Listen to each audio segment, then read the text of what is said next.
Welcome back, everyone, to the Punk Rock Horror Podcast. Got another special episode for you today.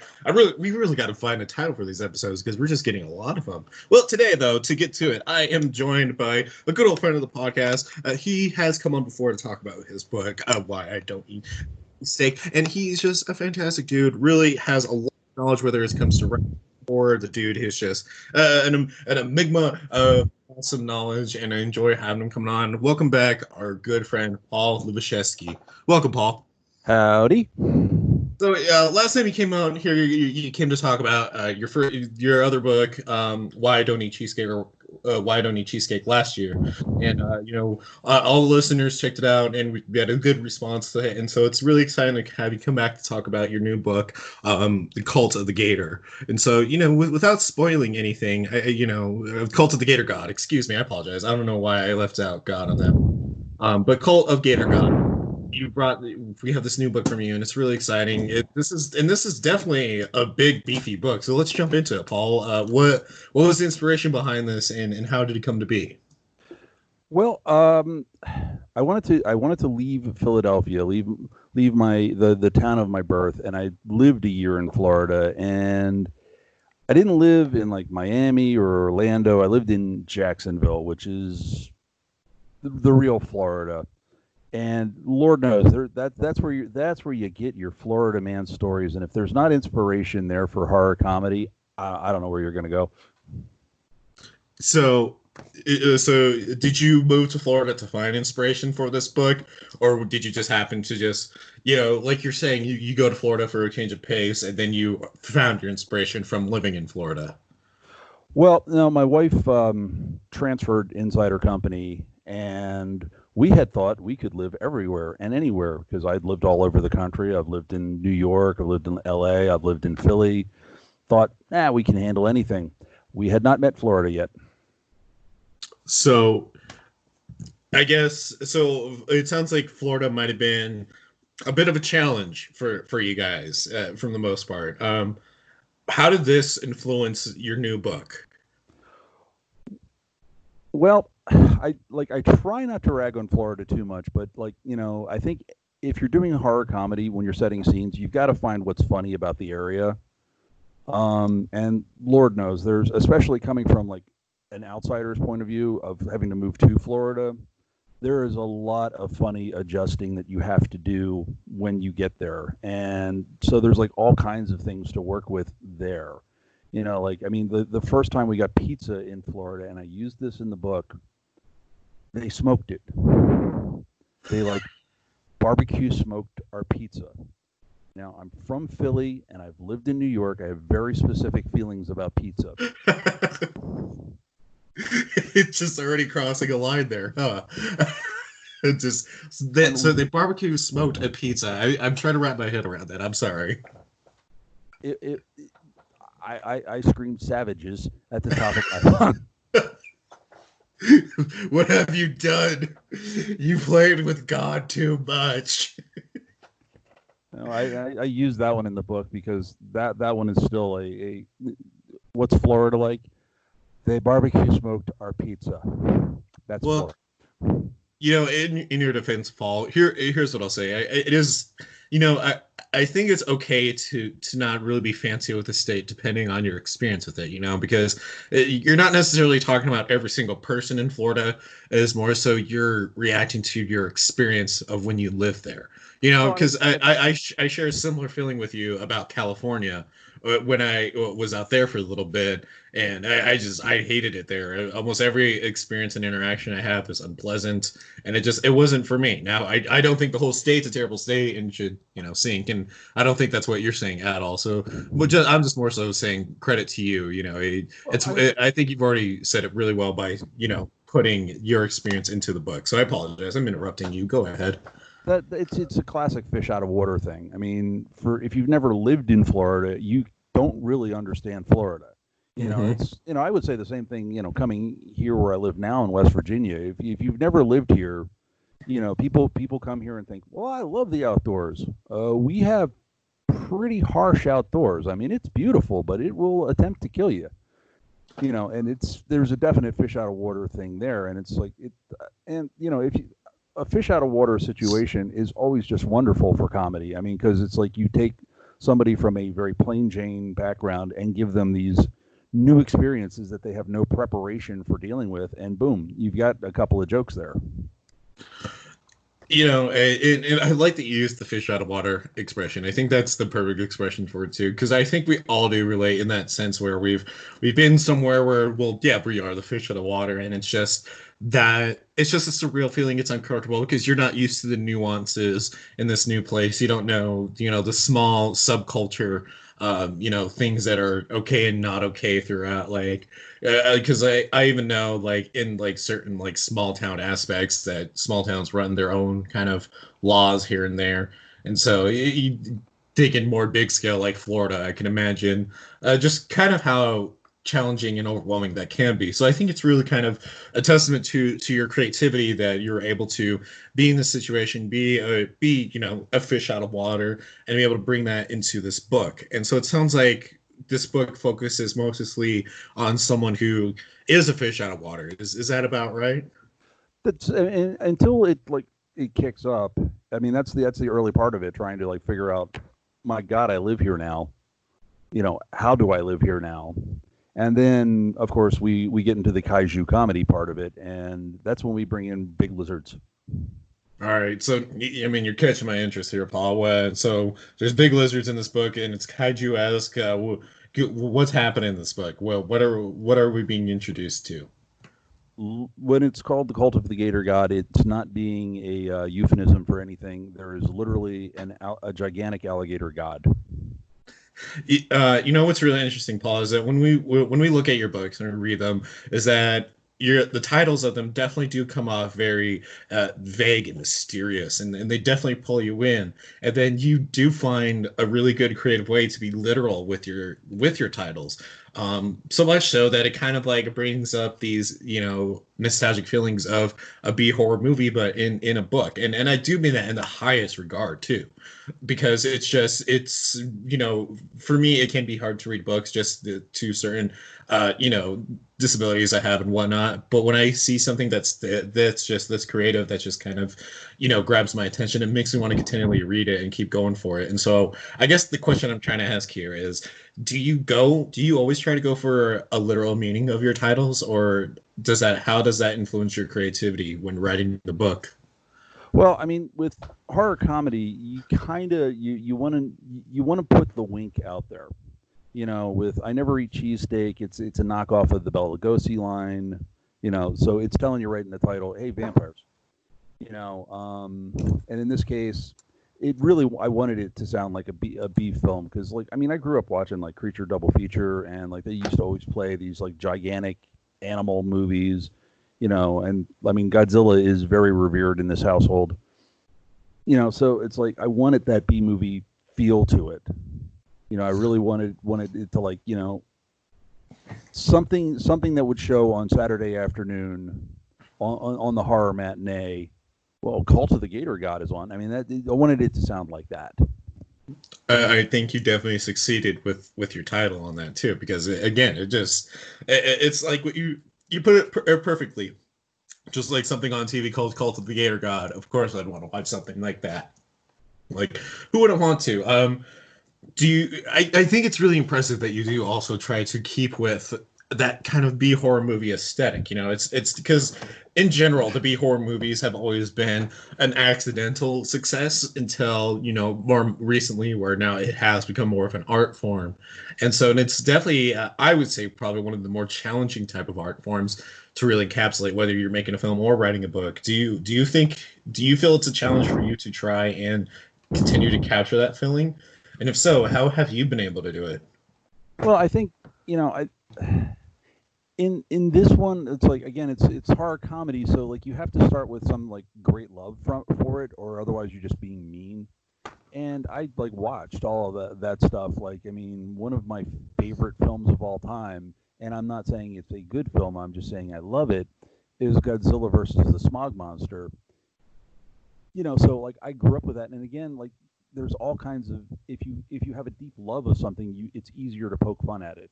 It's easier to have fun with it.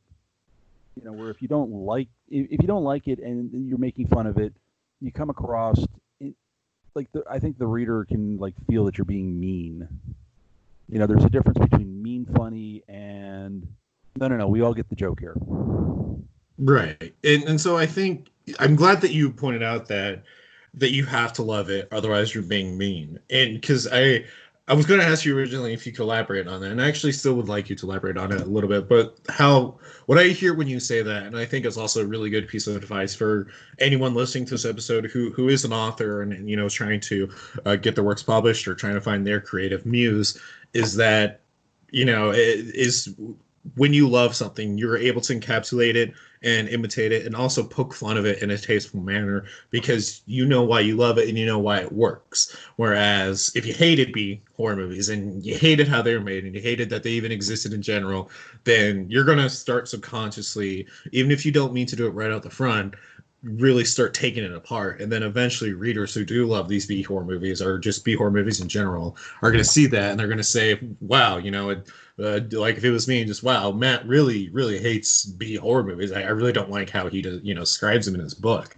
It's so I guess how would you elaborate on that a little more when you were talking about having to love something in order to be able to properly write about it? Well, it's I think just about any, like, if you really want to put like emotion into anything, you've got to have like some personal feeling, like some skin in the game. And I think humor more so than anything else, if you could tell the difference between somebody who's just cracking a joke and somebody who's being a jerk. I mean, and you can feel that right in the comedy. And it's like people a lot of times when they complain about political correctness, what they're really bitching about is that they're not allowed to be a jerk to people. And I think that comes across in writing too. And it's like, show that you're in on the joke, not you're making fun of the people who like this stuff. I love that. That's a great piece of advice as well. Show people that you're in on the joke and that you're not making fun of them. I think that is probably the most poignant thing about that people really should be listening to. Again, especially if you're an author who's wanting to jump into, finally getting your book out there. Paul has a lot of knowledge, so please take this to heart, everyone. He knows what he's talking about. Paul's a genius. Paul, so kind of going forward a little bit forward. By the way, my voice cracked. I'm so sorry. Going a little more forward before we come back to the book, I kind of want to know if you'd be willing to humor me and play a horror game with me. Go for it. All right. So, recently we've been playing all these games with all of our guests, and everybody's been having a great time with it. And so we did this last one with Dan Bridges and Emily McGinnis of the zombie game. And so this game is called Impression, or not Impression. I'm sorry, Inspiration. I shouldn't have said Impression. Inspiration. So Stephen King's coming to you and says, "Hey, Paul, my name's Stephen King. I'm sure you've heard of me. I'm sure you've heard of my creations and all my books and all my movies and all that. But I'll tell you what, Paul, I've been on this earth for far too long, and my inspiration is starting to fade a little bit. I need your help finding inspiration for my next book. So, Paul, the question is, and the game is, what would you do? What would you take to make a horrifying tale out of to help make the next Stephen King book?" Something not in Maine. Anything like a jungle. I don't know, a nice trip to Europe. It's just not in Maine in any way, shape, or form. The author doesn't come from Maine. He's not going back to Maine. He has no Maine roots. He doesn't have a Maine grandfather. Nobody in it talks like they're from Maine. So I take it you're kind of over the Maine influence in all of his books. Like I'm a big fan of writing what you know, but he's gone a lot of other places at this point. He knows other stuff. Give that a shot. So I like your idea, though. A Stephen King book, maybe set like in a jungle or in the Amazon. Like I like that. That's a really. I would be interested in a Stephen King, tale of that sort. Do you think it would be about a creature or an object? I can actually see a Stephen King take on the ruins. Really? Yeah, I could actually see that. Like that's something, because actually my problem with the book The Ruins is the first half of it's great, but you kind of know everything that's going to happen at that point because they're trapped and there's only so many objects they can bounce off of to create any suspense off of. So they're trapped with these like limited amount of objects, including the plants. I think King would have gone the other way. He would have worked it up a good ways before they ever got there, and then just hit you with everything like over the last few chapters. I could see that, just them being stuck in, and with how King, writes about, the mentality of all his characters and how they kind of like twist or get manipulated through the story. I could definitely, I see what you're talking about, like why that would really stand out, like them, leading up to that point, and then that kind of being the payoff of them finally having that that climactic clash of all their worries and paranoias and whoever knows what else, just finally hitting at the wall at the same time. That would be a very interesting story. I like what you came up with, Paul. I think we need to actually reach out to Stephen King and let him know. I think I follow him on Twitter. Just shout him out, tag him in the tweet, let us know. We'll retweet it as well. Like hashtag help out Paul. Actually, all right. Now come to think of it, wait, why am I giving other authors ideas?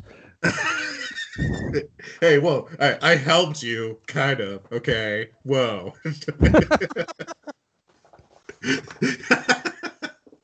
Paul. Okay, all right. Going back to it. So, Cult of the Gator God. So this is heavily influenced by your time in Florida. This is also a testament to love of B horror and the B horror movie genre. And this is again, this was a real kind of like nice surprise, because I knew you were going to work on some more stuff after our first interview with Cheesesteak, and then after that, I knew you had your own plans what you were going to do, and I thought it was going to be a minute until we really heard from you, and then I was just like, oh wow, he has his next book ready. Wow, let's get him on here. Let's get Paul talking about this. Let's get this going. So one thing I kind of want to talk to you about, Paul, is that we've had a lot of authors that have experienced interesting challenges with obviously the epidemic, and I want to know how you have been handling it on your end and what you have been doing to try and promote this book in that way, so our listeners can know as well. This one has actually been you can't sit on a book, like especially if you've got another book in the tank, and I do, like, so you can't just well, we'll hold off until you got to actually get it out. And it's been a lot harder this time because, well, normally I'm on a major distributor, like my book's available, like Cheesesteak. If you want to go into Target and order it, go right ahead because they carry it. And this time that hasn't happened, and that's been killing me on hits. Like Google hits are like it's basically if I don't do it myself, it's not hitting on Google anymore. So it's been a lot of interviews. It's been a lot of promo on Facebook, like Facebook promo groups, which is tedious because it's just grunt work. Here's the ad for the book, go on to the next group. Here's the ad for the book, go on to the next group. It's a lot harder this time out. It's like there's a lot of infrastructure that you took for granted that you just don't have this time. So, when you're talking about with Google, is this something that you would have had to deal with anyways, without the whole epidemic, or is this just something that's happening because of the epidemic? Oh, it's because of the epidemic. Because hard copies are moving out much more slowly, which means my publisher's distributor doesn't have them yet, which means they're not getting it to Barnes and Noble yet, which means they're not getting it to Target yet, they're not getting it to Walmart yet, which means the book only exists on Amazon. So it's like, even though the book is on a house, and a house with a distribution deal, it's for all intents and purposes like reading like it's self-published or on a really, really small indie. So, so basically, so the way I'm going to kind of paint this out, and, please correct this example if it's not accurate in any way, but so basically you're making this book normally, right? You're making this book and we'll just say it goes straight to the truck, and then the truck, would normally go to Barnes and Noble, and then that would be kind of that. That would, obviously there's more pieces to that puzzle than that being that simple. But now, because of this epidemic, what has changed is that instead you you got it, and then let's say you still got it on the truck ready to go, but instead now there's this huge wall that you need clearance to get past, and no one has clearance to get past it, and so you got to kind of try to figure out a way to get it over that wall.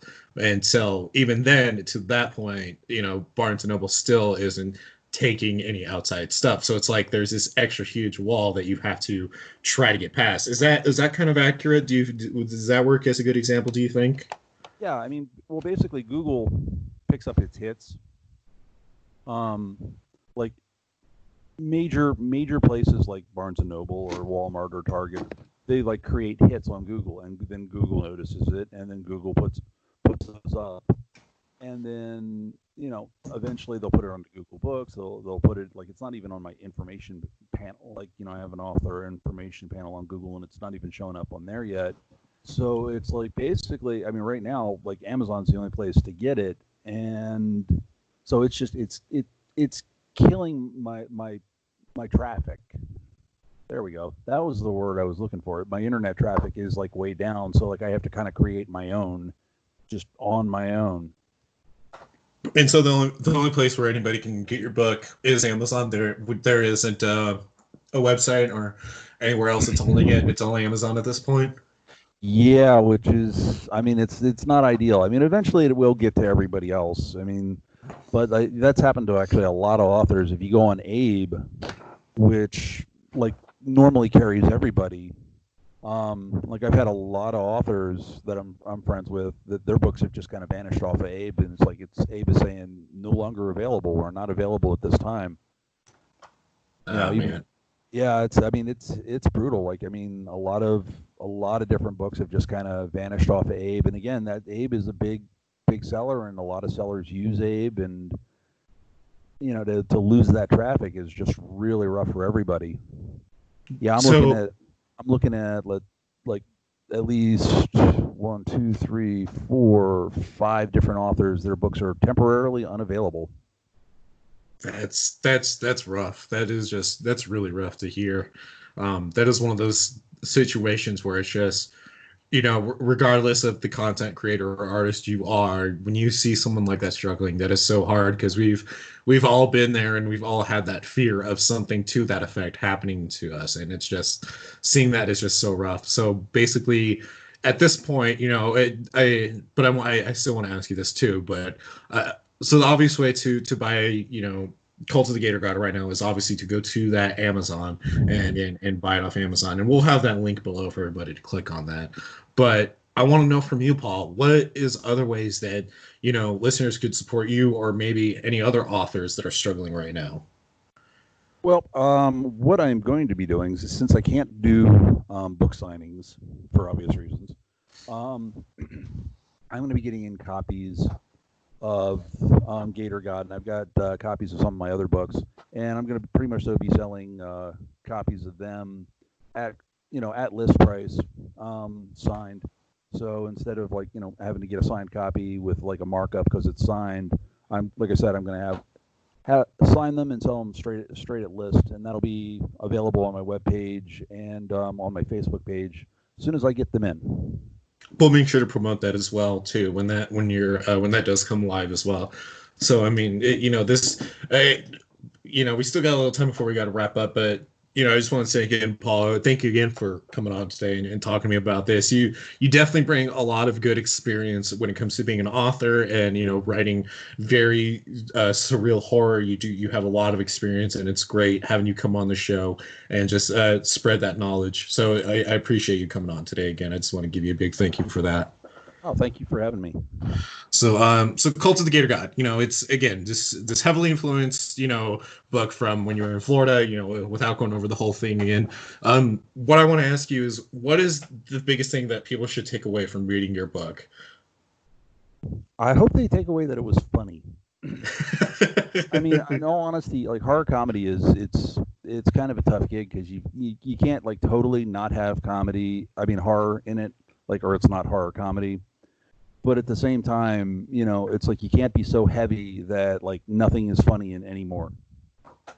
And that's Right. it's a fine line to walk. And I really think that this is funnier.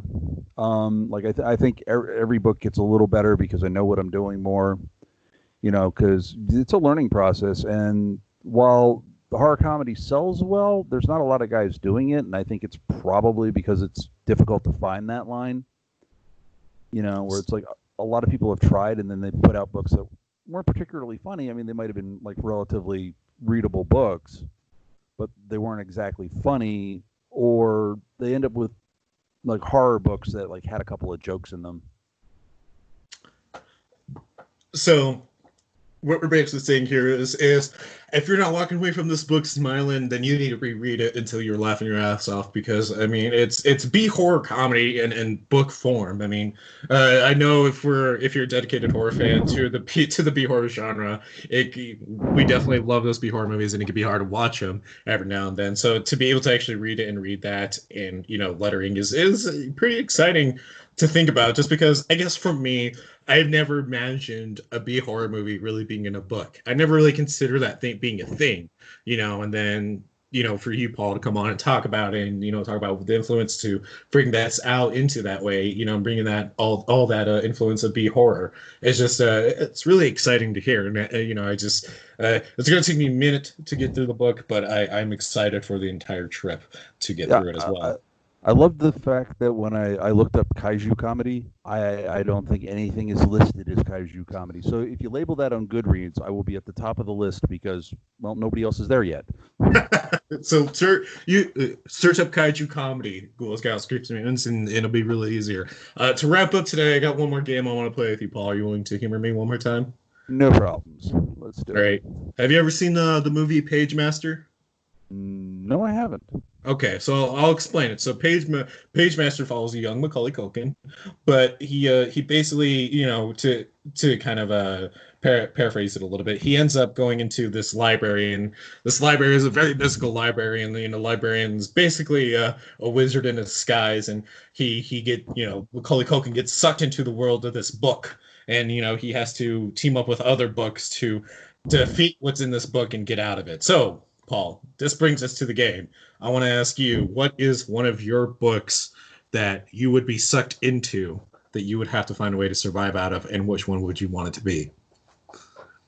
Ooh, that one's actually you don't want to pick something that's like instantly deadly. That kind of like, I love Jeff Strand's books, but like that sounds really painful to be in one of his. You could also pick one of your own books too. Well, I could navigate I Never Eat Cheesesteak very well. I know all the rules about vampires. I grew up with vampires, and I know Philly like the back of my hand. But I think I'm going to go with Reaper Man by Terry Pratchett. Well, what's Reaper Man about? Okay, Reaper Man is basically Death gets retired. Like, Death is an actual character in the Discworld series by Terry Pratchett. And they pretty much, so the series did to fantasy what Douglas Adams did to sci-fi, and what I'm doing to horror and kaiju. But he gets retired, so there's no death for a while, and there's all this life force leaking out, looking for places to, well, like activate and live. And it goes into this like great bit about how cities are born, and it's a hilarious book. It was the first Pratchett book I ever read, and I think since then I've read almost everything the man wrote. And yeah, that one would at least fit my sense of humor pretty well. So would you be the protagonist, or would you be helping the protagonist in that book? There's no one specific protagonist in it. He really has like 4 different storylines going in it. So I think I would probably be one of the side characters. I can't see myself being one of the specific characters. The closest I've ever come to one of his characters was, well, you could make a case that I'm a lot like Captain Vimes in his other books. Your humbleness is definitely a credit to your character, sir. So I never heard of Reaper Man, so I'm really glad that you picked that book. That actually sounds really interesting. So I enjoy. I'm glad you told us about that, because now I have 2 books to check out.